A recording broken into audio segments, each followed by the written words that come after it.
Welcome back to my YouTube channel. I hope ಎಲ್ಲರೂ ಚೆನ್ನಾಗಿದ್ದೀರ ಅಂತ ಅಂದ್ಕೊಂಡಿದ್ದೀನಿ. ಸೊ ನಾನು ಕೂಡ ಚೆನ್ನಾಗಿದ್ದೀನಿ. ಮೊದಲನೇದಾಗಿ ಎಲ್ರಿಗೂ ಗೌರಿ ಗಣೇಶ ಹಬ್ಬದ ಆರ್ಥಿಕ ಶುಭಾಶಯಗಳು. ಆಮ್, ಇವತ್ತು ಬೆಳಗ್ಗೆಯಿಂದ ಗೌರಿ ಗಣೇಶ ಹಬ್ಬದ್ದು ಕೆಲಸನೇ ಆಯಿತು. ಹಾಗೆ ವಿಡಿಯೋ ಮಾಡೋಕ್ಕಾಗಲೇ ಇಲ್ಲ. ಆದರೂ ಸ್ವಲ್ಪ ಶಾರ್ಟ್ ಕ್ಲಿಪ್ಸ್ನ ತೊಗೊಂಡಿದ್ದೀನಿ, ಅದನ್ನೇ ಇದರಲ್ಲಿ ಆ್ಯಡ್ ಮಾಡ್ತೀನಿ. ಹಾಗೆ ಇವತ್ತು ನಾನು ನಮ್ಮ ತಮ್ಮನೇ ಹೋಗಿದ್ವಿ ಗಣೇಶನ ತರೋದಕ್ಕೆ. ಗಣೇಶ ಅಂತೂ ಈ ಬಾರಿ ಅಂತೂ ತುಂಬಾ ರೇಟ್ ಜಾಸ್ತಿಯಾಗಿ ಹೋಗಿತ್ತು. ಆದರೂ ಕೂಡ ಲಾಸ್ಟ್ ಟೈಮ್ಕಿಂತ ಈ ಸಲ ಸ್ವಲ್ಪ ಚಿಕ್ಕದು ಗಣೇಶನ ತಂದ್ವಿ, ಯಾಕಂದ್ರೆ ರೇಟ್ ತುಂಬಾ ಜಾಸ್ತಿಯಾಗಿ ಹೋಗಿತ್ತು. ಗಣೇಶಗಳಂತೂ ಒಂದಕ್ಕಿಂತ ಒಂದು ಚೆನ್ನಾಗಿ ಬಂದಿದ್ದು. ಈ ಹಬ್ಬಗಳಲ್ಲಂತೂ ಊರನ್ನು ನೋಡೋದಕ್ಕೇನೋ ಒಂಥರ ಖುಷಿ ಅಂತ ಅನಿಸುತ್ತೆ. ಎಷ್ಟು ಚೆನ್ನಾಗಾಗಿತ್ತು, ಎಲ್ಲಿ ನೋಡಿದ್ರು ಬರೀ ಗಣೇಶನಿಗೆ ಬೇಕಾಗಿರೋ ಅಲಂಕಾರದ ವಸ್ತುಗಳು, ಎಲ್ಲಿ ನೋಡಿದ್ರು ಬರೀ ಇವೇ ಕಾಣಿಸ್ತಾ ಇತ್ತು. ನೋಡೋದಕ್ಕೆ ಎಷ್ಟು ಖುಷಿ ಆಗಕತ್ತಿತ್ತು ಅಂದ್ರೆ.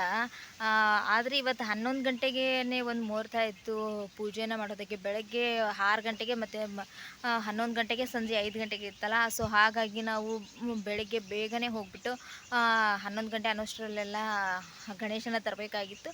ಸೊ ಹಾಗಾಗಿ ಗಣೇಶನ ತಂದು ಪೂಜೆ ಎಲ್ಲ ಮಾಡೋಷ್ಟರಲ್ಲಿ 12 ಗಂಟೆ ಎಲ್ಲ ಆಗೋಯ್ತು.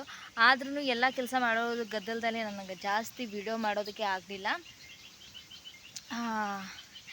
ನೈವೇದ್ಯಕ್ಕೆ ಅಂತ ಹೇಳಿ ಮೋದಕ ಮಾಡಿದ್ವಿ. ಮೋದಕ ಮಾಡೋಷ್ಟರಲ್ಲೇ, ಯಾಕಂದರೆ ತುಂಬಾ ಟೈಮ್ ಹಿಡಿತು. ನಾನು ಗಣೇಶನ ತರೋದಕ್ಕಂತ ಹೊರಗಡೆ ಹೋಗಿದ್ನಲ್ಲ. ಸೊ ಹಾಗಾಗಿ ಎಲ್ಲ ಕೆಲಸನೂ ಅಮ್ಮನೇ ಮಾಡಿದ್ರು. ನಾನು ಹೋಗೋದಕ್ಕಿಂತ ಮುಂಚೆನೇ ಈ ಡೆಕೋರೇಷನ್ದೆಲ್ಲ ಮುಗಿಸ್ಬಿಟ್ಟೆ ಹೋಗಿದ್ದೆ ಹೊರಗಡೆ. ಬರೋಷ್ಟರಲ್ಲಿ ಡೆಕೋರೇಷನ್ದು ಏನೂ ಇರಲಿಲ್ಲ. ಸೊ ಹಾಗಾಗಿ ಅದ್ರದ್ದೇನು ಪ್ರಾಬ್ಲಮ್ ಆಗಲಿಲ್ಲ. ಆದರೆ ನೈವೇದ್ಯ ಮಾಡೋದೇ ಸ್ವಲ್ಪ ಲೇಟಾಗಿ ಹೋಯಿತು. ನಮ್ಮ ಕಡೆ 3 ಮೂಲಿ ಕಡುಬು ಅಂತ ಹೇಳಿ ಮಾಡ್ತೀವಿ ನಾವು, ಕೊಬ್ಬರಿ ಕಡುಬು ಅದೊಂದು ಮಾಡಿದ್ದೀವಿ. ಹಾಗೆ ಮೋದಕ ಒಂದು ಇವತ್ತಿಗೆ ಇವೆರಡೇ ತಿಂಡಿನ ಮಾಡಿರೋದು. 5 ದಿನ ಇರ್ತಾನಲ್ಲ ನಮ್ಮ ಗಣೇಶ. ಸೊ ಹಾಗಾಗಿ ಡೈಲಿ ಒಂದೊಂದು ನೈವೇದ್ಯನ ಮಾಡಬೇಕು ಅಂತ ಹೇಳಿ ಇಟ್ಕೊಂಡಿದ್ದೀವಿ. ಎಲ್ಲ ಕೆಲಸನೂ ಬೆಳಗ್ಗೆನೇ ಮಾಡಿರೋದ್ರಿಂದ ಸ್ವಲ್ಪ ಎಲ್ಲ ಗಡಿಬಿಡಿಲೇನೆ ಆಗೋಯ್ತು. ಆದರೂ ಕೂಡ ಎಲ್ಲರೂ 11 ಗಂಟೆ ಅನ್ನೋಷ್ಟರಲ್ಲಿ ಕೆಲಸ ಎಲ್ಲ ಆಗೋಯ್ತು. ಹಾಗೆ ಗಣೇಶನ ತಂದ ತಕ್ಷಣ ಹಾಗೆ ಕೂರಿಸ್ಬಿಟ್ವಿ. ಪೂಜೆ ಎಲ್ಲ ಮಾಡಿ ಎಷ್ಟೇ ಗಡಿಬಿಡಿ ಆದ್ರೂ ಅದು 11 ಗಂಟೆ ಟೈಮಿಗೆ ಗಣೇಶನ ಒಳಗೆ ಕರ್ಕೊಂಡು ಪೂಜೆ ಎಲ್ಲ ಮುಗಿಸಿದ್ವಿ ನಾವು. ಪೂಜೆ ಎಲ್ಲ ಆದಮೇಲೆ ನಮ್ಮ ಏರಿಯಾದಲ್ಲಿ ಗಣೇಶನ ಕೂರಿಸ್ತಾರಲ್ವ, ಹಾಗಾಗಿ ಅಲ್ಲಿ ನಮ್ಮ ತಮ್ಮ ಹೋಗ್ಬಿಟ್ಟ. ಇವಾಗ ನಾನು ನಮ್ಮ ತಾಯಿ ಇಬ್ಬರೇ ಇರೋದು ಮನೆಯಲ್ಲಿ. ಸೊ ಬನ್ನಿ, ಇವಾಗ ನಾನು ನಮ್ಮ ಗಣೇಶ ಹೇಗಿದ್ದಾನೆ ಅಂತ ಹೇಳಿ ತೋರಿಸ್ತೀನಿ. ಹಾಗೆ ಬೆಳಗ್ಗೆ ಮಾಡೋ ಸ್ವಲ್ಪ ಡೆಕೋರೇಷನ್ದೆಲ್ಲ ನಾನು ಎಲ್ಲ ಒಂದು ಸ್ವಲ್ಪ ಅಷ್ಟೇ ಕ್ಲಿಪ್ಗಳನ್ನು ಮಾಡ್ಕೊಂಡಿದ್ದೀನಿ, ಅದನ್ನೇ ಆ್ಯಡ್ ಮಾಡ್ತೀನಿ ಇದರಲ್ಲಿ ನಾನು. ಯಾಕೆಂದರೆ ಬೆಳಗ್ಗೆ ತುಂಬಾ ಜಾಸ್ತಿ ಕೆಲಸ ಇತ್ತಲ್ವ. ಆ ಕೆಲಸದಲ್ಲಿ ನಾನು ವಿಡಿಯೋ ಮಾಡ್ಕೊತ ಮಾಡಿದರೆ ಬೆಳಗ್ಗೆ ನಮಗೆ ಬೇಗ ಪೂಜೆ ಮಾಡೋದಕ್ಕೆ ಆಗ್ತಾ ಇರಲಿಲ್ಲ. ಸೊ ಹಾಗಾಗಿ ಜಾಸ್ತಿ ಯಾವುದನ್ನು ವಿಡಿಯೋ ಮಾಡೋದಕ್ಕೆ ಹೋಗಿಲ್ಲ ನಾನು. ಹಾಗಾಗಿ ಅದರಲ್ಲಿ ಶಾರ್ಟ್ ವಿಡಿಯೋಗಳನ್ನೇ ಸ್ವಲ್ಪ ಇದರಲ್ಲಿ ಹಾಕಿಬಿಟ್ಟು ನಿಮಗೆ ತೋರಿಸ್ತೀನಿ ನಾನು ಡೆಕೋರೇಷನ್ ಎಲ್ಲ ಹೇಗೆ ಮಾಡಿದ್ದೀನಿ ಅಂತ. ಸೊ ಬನ್ನಿ, ಇವಾಗ ನಾನು ನಮ್ಮ ಮನೆ ಗಣೇಶ ಹೇಗಿದ್ದಾನೆ ಅಂಥೇಳಿ ನಿಮಗೆ ಈ ಒಂದು ವಿಡಿಯೋದಲ್ಲಿ ತೋರಿಸ್ತೀನಿ. ನಾನು ಈ ಒಂದು ಡೆಕೋರೇಷನ್ನ ನಮ್ಮ ಮನೆ ಸುತ್ತಮುತ್ತ ಇರುವಂಥ ಹೂವು ಮತ್ತು ಹೂವಿನ ಗಿಡಗಳ ಎಲೆಗಳಿಂದ ಈ ಒಂದು ಡೆಕೋರೇಷನ್ನ ಮಾಡಿಕೊಂಡೆ. ನೋಡೋದಕ್ಕೆ ತುಂಬ ಅನ್ನೋದಕ್ಕಿಂತ ಸಿಂಪಲ್ಲಾಗಿ ಒಂಥರ ವೆರೈಟಿಯಾಗಿ ಕಾಣಿಸ್ತಾ ಇತ್ತು.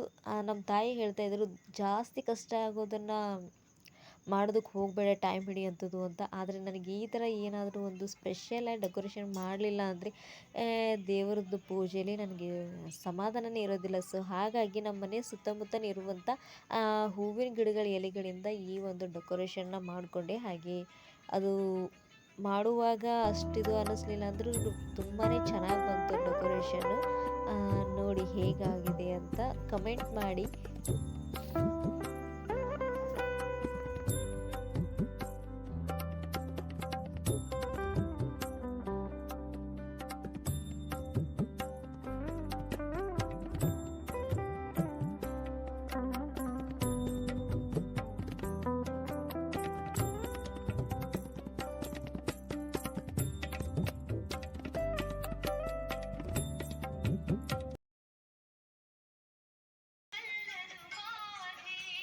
ಇರಕ ನೋಡು ಎಷ್ಟು ಜೋರ ಹತ್ತಾವು.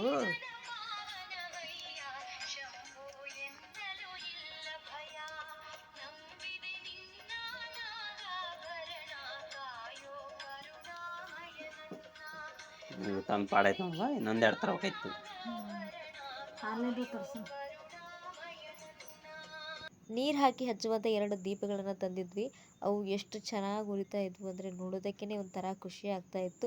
ಇದನ್ನೇ ಆನ್ಲೈನಲ್ಲಿ ತರಿಸಿದ್ರೆ ಕಡಿಮೆ ಬೆಲೆಗೆ ಸಿಗ್ತಾ ಇತ್ತು. ಬಟ್ ಇಲ್ಲಿ ಆಫ್ಲೈನಲ್ಲಿ ತಂದಿರೋದ್ರಿಂದ ಒಂದಕ್ಕೆ 30 ರೂಪಾಯಿ ಆಯಿತು. ಸೊ ನೋಡಿದ್ರಲ್ಲ ವೀಕ್ಷಕರೇ, ಈ ಒಂದು ವಿಡಿಯೋ ಇಷ್ಟ ಆದರೆ ಲೈಕ್ ಮಾಡಿ, ಸಬ್ಸ್ಕ್ರೈಬ್ ಮಾಡಿ, ಹಾಗೆ ವಿಡಿಯೋನ ಕೊನೆ ತನಕ ನೋಡಿ.